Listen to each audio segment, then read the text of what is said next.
Cyril Huet-Lambing, bonsoir. Merci beaucoup d'être sur le plateau de Bonsoir Marseille ce soir. Vous êtes le secrétaire général adjoint du syndicat pénitentiaire des surveillants. On imagine que c'est le choc à la prison. On a entendu l'une de vos collègues dénoncer ce manque de moyens que vous dénoncez depuis longtemps, d'effectifs aussi.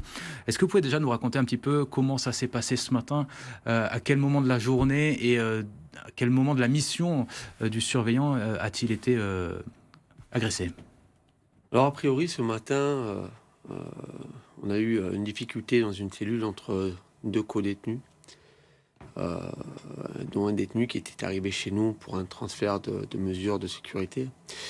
Un détenu connu pour des faits de violence sur personnel, c'est un habitué, mais un détenu qui a été mis en détention classique.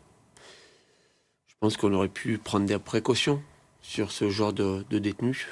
Je crois que l'isolement est un point stratégique et sécuritaire pour nos agents. Et encore une fois, je pense qu'on a pris les choses à la légère. Lorsqu'on a eu découvert cette altercation, le brigadier encadrant, qui est toujours à l'hôpital et qui a été gravement blessé, a fait une audience avec le détenu pour essayer de comprendre ce qui se passait entre lui et son co-cellulaire et pour pouvoir gérer cette situation compliquée. Donc il était dans son bureau avec un autre surveillant. Et lorsque le détenu, a priori, a bu une paire de ciseaux, il se serait emparé de celle-ci, il se serait jeté sur les personnels. Ou La paire de ciseaux, elle était dans sa cellule? Non, pas du tout. Et il l'a trouvée à quel moment? Lors d'un transfert? Certainement en audience sur le bureau du brigadier encadrant. Voilà. Comment vont les agents qui ont été grièvement blessés? On sait qu'il y a eu des blessures importantes, notamment au niveau du cou. Ça peut être très dangereux, ça peut être vital. Alors, les pronostics vitaux ne sont pas engagés sur les deux personnels qui ont été à l'hôpital aujourd'hui. Donc, j'ai pu en voir un qui est traumatisé. Il va pas bien du tout. Le deuxième était encore en surveillance. Donc, il y a eu plusieurs points au niveau de la gorge. Donc, la carotide n'est pas touchée. Donc, je crois qu'on a évité pour le moment le pire. C'est plutôt malheureusement une bonne nouvelle de savoir que leurs vies sont plus en jeu au moment où je vous parle. Mais il faut vraiment que maintenant on prenne la conscience qu'on n'est pas au pays des bisounours, qu'on a des détenus qui sont extrêmement dangereux, qu'on ne peut plus faire des économies sur nos personnels et qu'on puisse mettre des moyens coercitifs comme les émetteurs-récepteurs qui n'ont pas tous fonctionné ce matin. Encore une fois, il y a eu des défaillances, mais on n'en parle pas. C'est un problème matériel, là. Il y a un problème d'effectif, il y a un problème humain, il y a un problème matériel, évidemment. Cet établissement est pas jeune et le matériel, on le dénonce depuis très longtemps, il n'est pas renouvelé. Il n'est pas renouvelé. Et puis, je vais même rajouter que le service privé qui a à la charge l'entretien de ce matériel fait pas forcément le boulot comme il devrait faire. Donc défaut donc de fonctionnement du matériel des agents, ça c'est quand même quelque chose qui ne devrait pas poser problème normalement. Problème d'effectif, bon ça c'est un problème que vous dénoncez depuis longtemps. Donc si on comprend bien, l'individu a été extrait de sa cellule parce qu'il y avait un différend avec son codétenu, a été donc entendu par votre collègue dans le bureau, dans son bureau. Oui.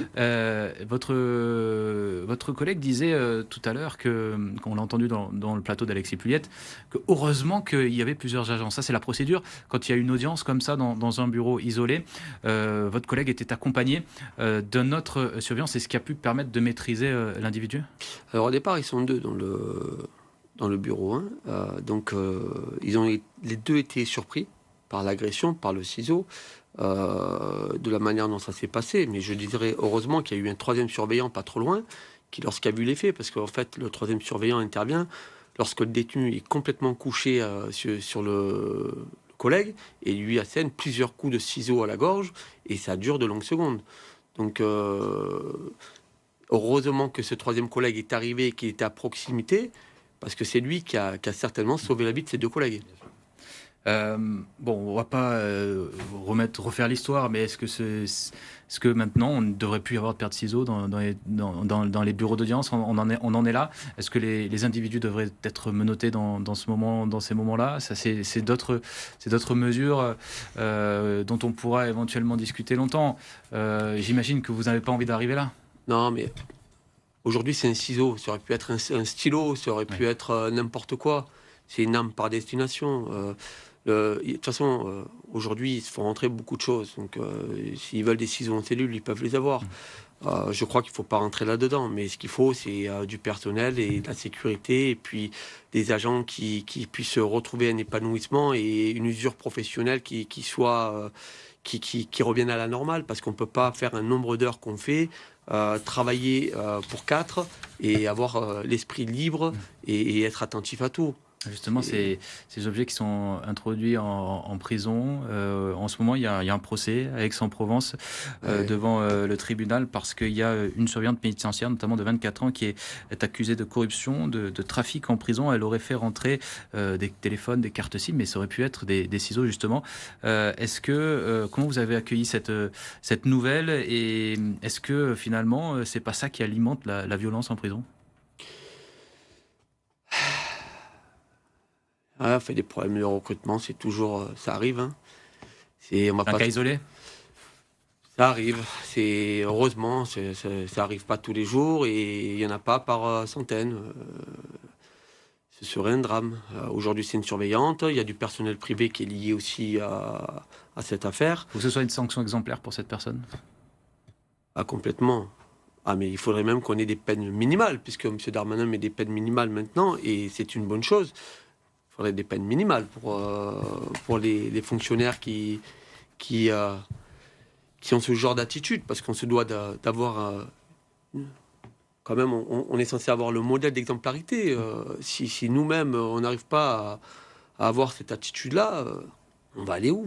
Non, non, il faut des sanctions fermes.